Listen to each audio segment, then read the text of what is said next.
시어머니를 구하기 위해서 저는 사기꾼이 되기로 했습니다.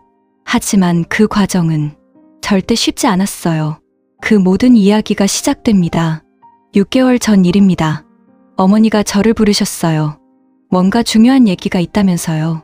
그날 어머니는 오랜만에 보는 행복한 얼굴이었어요.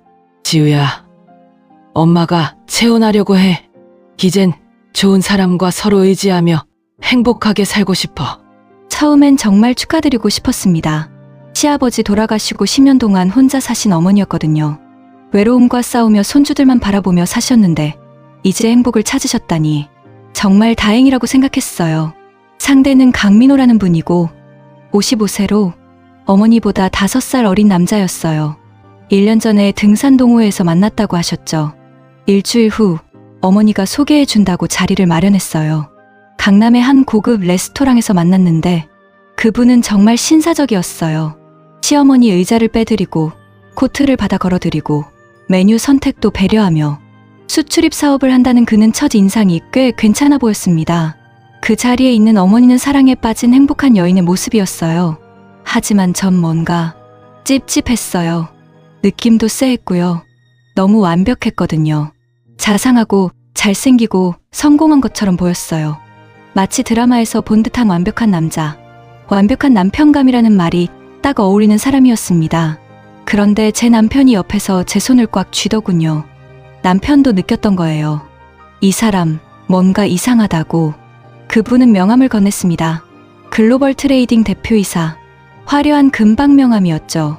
그런데 제 남편이 무역업을 10년째 하고 있거든요. 이 업계에서 이 회사 이름을 들어본 적이 없다는 거예요. 그날 밤 집에 돌아와서 검색했습니다. 회사 홈페이지는 있었어요. 하지만 뭔가 어색했습니다. 템플릿으로 급하게 만든 것 같은 느낌이었고 직원 소개, 사업 실적, 구체적인 내용 등 그럴듯해 보였지만 뭔가 어설프다는 느낌이 들었어요. 남편이 더 알아보니까 이 회사 사업자 등록이 1년 전이었습니다. 시어머니를 만나기 직전에 만든 회사였던 거죠. 그 순간 소름이 돋았습니다. 이 사람 사기꾼 아닐까? 의심이 시작된 지 2주 후였어요. 그 사람이 어머니에게 절호의 투자 기회라며 투자를 제안했어요. 베트남 수출 사업, 투자금 3억 원. 6개월 만에 2배로 불려준다는 달콤한 제안이었죠. 3억. 시아버지 돌아가시고 받은 보험금과 퇴직금으로 시어머니의 남은 재산이었습니다. 그 돈으로 손주들 용돈도 주시고 생활비로도 쓰셨거든요. 투자에 대해 당연히 저희 부부는 반대했습니다. 어머니, 너무 위험해요. 확실하지 않은 사업에 그렇게 큰 돈을 투자하시면 안 돼요. 하지만 어머니는 이미 마음을 정하신 것 같았어요. 난 이 사람을 믿어. 그 사람이 날 속일 리 없어. 그리고 성공하면 너희들도 도와줄 수 있잖니? 어머니 눈빛은 확신으로 가득했습니다. 사랑하는 사람에 대한 믿음이었죠. 저는 더 강하게 말씀드렸어야 했습니다. 하지만 차마 그러지 못했어요. 10년 만에 찾은 행복을 제가 뺏는 것 같았거든요. 그게 제 첫 번째 실수였습니다. 결국 3억이 송금되었습니다. 어머니는 행복해하셨어요. 우리 곧 부자 될 거야. 민호 씨가 그러는데 이번 사업은 100% 성공한다고 했어. 그 순진한 믿음이 제 가슴을 아프게 했습니다. 하지만 송금 일주일 후부터 어머니는 그 사람을 만나는 것뿐만 아니라 연락도 제대로 못했어요. 사업 때문에 정신이 없어. 베트남 출장 가야 해. 회의가 너무 많아 등 바쁘다는 이유로 어머니는 일이 많아져서 그럴 수 있다고 생각했습니다. 그리고 어느 토요일 오후 저는 강남에서 우연히 글을 봤습니다. 아니, 우연이 아니었죠. 그때부터 제가 미행을 시작했거든요. 이 남자가 정말 사업을 하는지 확인하고 싶었으니까요. 제 눈에는 그 사람이 계속 사기꾼으로 보였으니까요. 청담동의 한 카페였습니다. 그 사람은 20대로 보이는 여자와 함께 있었어요. 단순히 대화하는 게 아니었습니다. 손을 잡고 머리를 쓰다듬고 그리고 뽀뽀까지. 그 순간 제 손이 떨렸습니다. 이 남자는 사기꾼이다. 시어머니를 이용하고 있다. 그리고 저는 반드시 막아야 한다고 생각했습니다. 카페에서 나오면서 결심했어요. 이 남자를 무너뜨리겠다고. 시어머니를 구하겠다고. 어떤 방법을 써서라도 말이죠. 그날부터 저는 사설 탐정이 되었습니다. 아니, 복수자가 되었다고 해야 할까요? 저는 원래 마케팅 부서에서 소비자 조사 일을 했었거든요. 사람 조사하는 건 제 전문 분야였습니다. 먼저 사업자 등록증을 떼봤어요.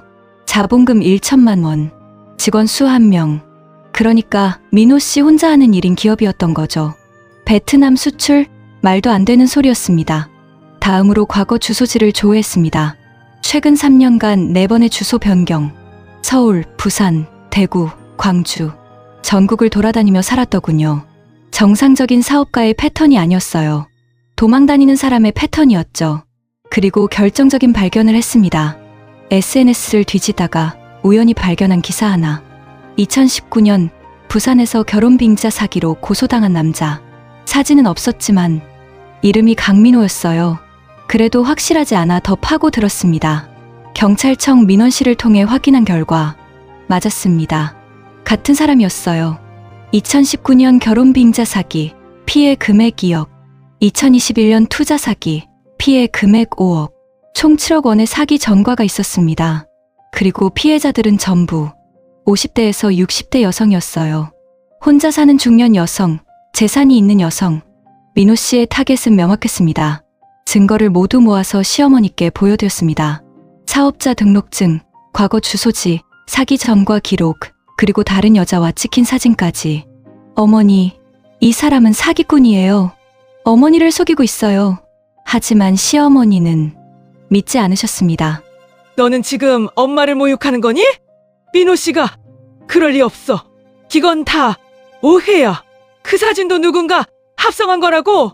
저를 보는 시어머니 눈빛이 차갑게 식어갔어요. 너는 왜 엄마가 행복한 게 싫은 거니? 아니면 엄마 재산이 아까워서 그러니? 그 말을 들었을 때 정말 충격이었습니다. 제가 시어머니를 구하려는 건데 오히려 제가 악당이 된 기분이었어요.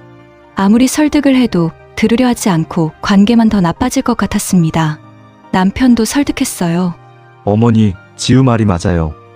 이 사람 이상해요. 제발 한 번만 더 생각해 주세요. 하지만 시어머니는 귀를 막으셨어요. 너희들이 뭘 안다고 엄마 인생에 간섭하지 마. 그날부터 시어머니는 연락을 안 받으셨어요. 만나려 하지도 않았고요. 저는 어떻게 해야 할지 모르겠더라고요. 강제로 막을 수도 없고 설득도 안 되고. 그리고 최악의 일이 벌어졌습니다. 시어머니가 우리 몰래 아파트 담보 대출을 받으신 거예요. 2억 원. 거기다 남은 예금까지 모두 해지하셨어요.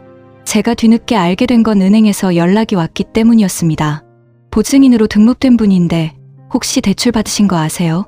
그때 머리가 하얘졌어요. 어머니가 제 남편을 보증인으로 올리셨던 거죠. 급히 어머니께 전화했습니다. 처음에는 전화를 받지 않다가 아파트 담보 대출에 대해 문자를 보내니까 연락을 받으셨어요. 어머니, 무슨 짓을 하신 거예요? 집까지 담보로 잡히시면 어떡해요? 하지만 시어머니는 담담하셨어요. 민호 씨가 꼭 필요하다고 했어. 사업이 확장되면 금방 갚을 수 있대. 그 순간 깨달았습니다. 말로는 안 되겠다고.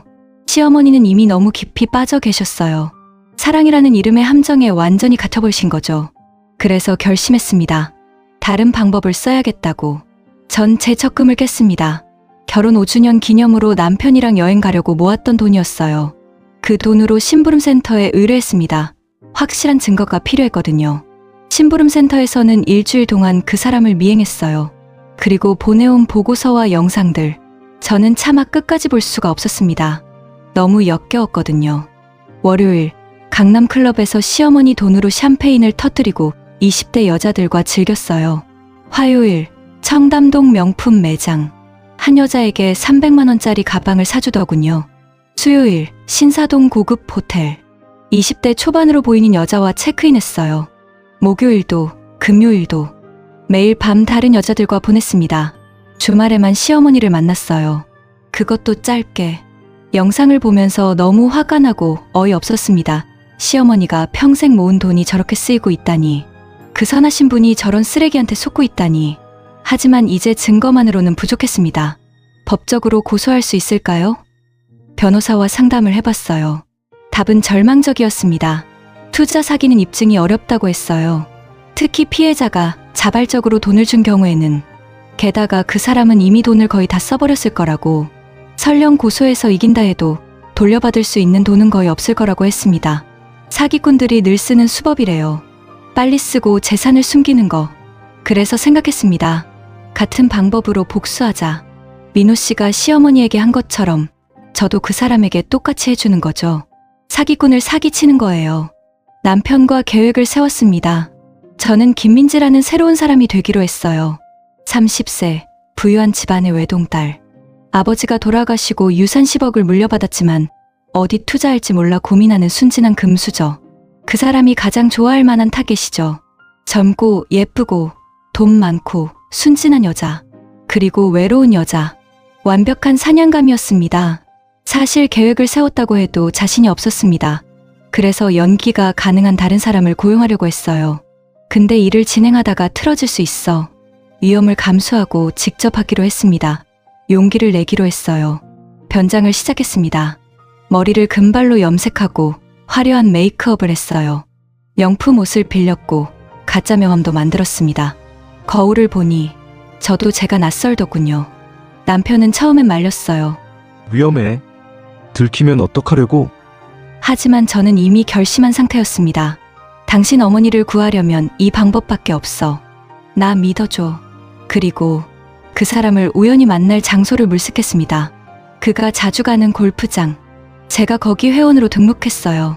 3개월 회원권이 너무 비쌌지만 시어머니 생각하면 아깝지 않았습니다.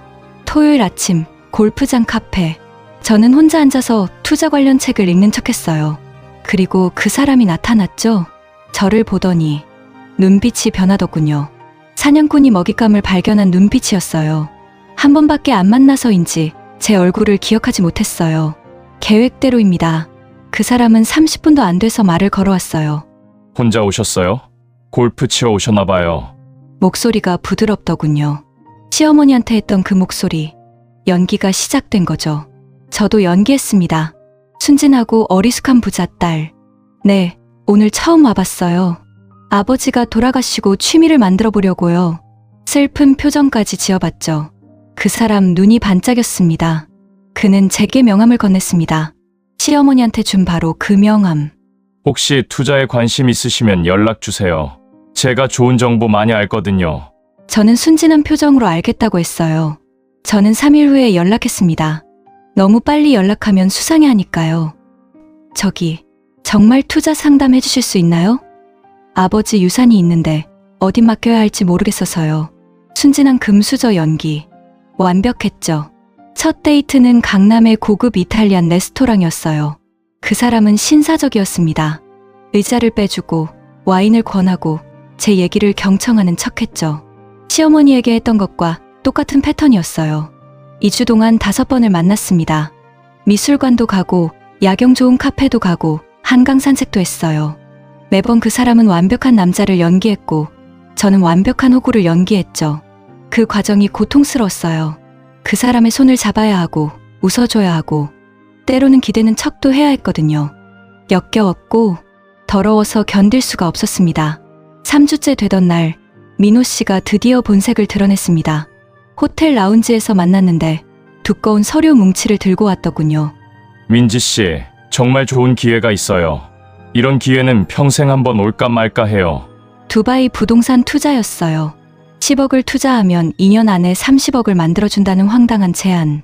서류도 전부 영어로 되어 있어서 확인하기 어렵게 만들어놨더군요. 전형적인 사기 수법이었습니다. 저는 망설이는 척했어요. 10억이요? 그건 너무 큰 돈인데 좀 더 생각해 볼게요. 그러자 민호 씨가 급해지기 시작했습니다. 이 기회 놓치시면 후회하실 거예요. 저만 믿으세요. 그리고 결정적인 말을 했습니다. 사실 저 민지 씨한테 특별한 감정이 있어요. 그래서 이런 좋은 기회를 알려드리는 거예요. 우리 함께 부자 되면 결혼도 생각해 볼 수 있지 않을까요? 결혼. 시어머니한테도 똑같이 말했을 거예요. 사랑과 돈을 미끼로 여자들을 속이는 거죠. 그 순간 분노가 치밀어 올랐습니다. 사기꾼 주제에 어딜 넘봐 개자식. 하지만 참았습니다. 아직 때가 아니었으니까요. 저는 펜을 들었습니다. 계약서에 서명하는 척했죠. 민호 씨 얼굴에 미소가 번졌어요. 10억을 낚았다는 승리의 미소. 그리고 그 순간 경찰이 들어왔습니다. 그 사람은 당황했죠. 무슨 일인지 이해하지 못했으니까요. 뭐야? 이게 무슨 상황이야? 무척 당황했습니다. 자신만만하던 사기꾼의 가면이 벗겨지는 순간이었습니다. 저는 천천히 가발을 벗었습니다. 금발에서 제 원래 흑발로, 그리고 렌즈도 빼고 화장도 지웠어요. 처음엔 몰라보더군요. 저 기억하세요? 당신이 사기친 여자의 며느리입니다.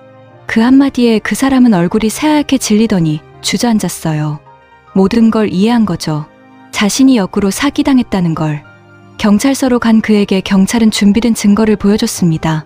3개월간 제가 모은 모든 것들, 과거 사기 전과 시어머니에게서 받은 돈의 흐름, 다른 여자들과의 관계, 유령 회사의 실체, 그리고 제게 사기를 치려던 결정적 증거, 녹음 파일도 있었어요. 그 사람은 변명조차 하지 못했어요. 증거가 너무 명확했거든요. 그가 제게 말했습니다. 당신 처음부터 계획한 거였어? 저는 차갑게 대답했죠. 당연하죠. 당신이 우리 어머니한테 한 것처럼. 정말 속이 시원하고 통쾌했습니다.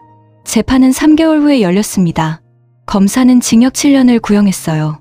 사기, 횡령, 배임, 여러 혐의가 있었죠. 그리고 제가 수집한 증거들이 결정적이었습니다. 법정에 섰을 때 그 사람은 완전히 다른 사람이 되어 있었어요. 자신만만하던 모습은 온데간데 없고 초라하고 비굴한 모습이었죠. 죄송합니다. 제가 잘못했습니다. 빌고 또 빌었어요. 어머니도 법정에 오셨습니다. 충격으로 많이 야위셨더군요. 그 사람을 보는 어머니 눈빛을 저는 참아볼 수가 없었어요. 사랑했던 사람에게 배신당한 사람의 눈빛이었습니다. 최종 선고는 징역 5년, 그리고 피해 금액의 일부인 1억 원 배상 명령도 함께 나왔어요. 전부는 아니었지만 그래도 조금이나마 돌려받을 수 있게 됐습니다. 어머니는 한동안 병원에 입원하셨어요. 정신적 충격이 컸거든요. 저는 매일 병원에 갔습니다. 과일도 깎아드리고 이야기도 들어드리고 어느 날 어머니가 제 손을 잡으셨어요. 지우야, 미안해. 엄마가 너무 어리석었어. 내 말을 들었어야 했는데. 눈물을 흘리시는 어머니를 보며 저도 울었습니다. 저도 말씀드렸어요. 어머니 잘못 아니에요. 사랑하셨잖아요. 누구나 그럴 수 있어요. 진심이었습니다. 6개월이 지난 지금 어머니는 많이 회복하셨어요. 아직도 가끔 우울해하시지만 예전의 밝은 모습을 조금씩 찾아가고 계세요. 손주들이 큰 힘이 되어주고 있죠. 혹시 지금 이 영상을 보시면서 나도 비슷한 상황인 것 같은데 라는 생각이 드신다면 주저하지 마세요. 확인하세요. 사기꾼들은 영리합니다. 친밀하게 다가오고 감정을 이용하고 외로움을 파고들죠. 시어머니와 저는 이 일로 더 가까워졌습니다. 고통스러운 경험이었지만 서로를 더 이해하게 됐어요.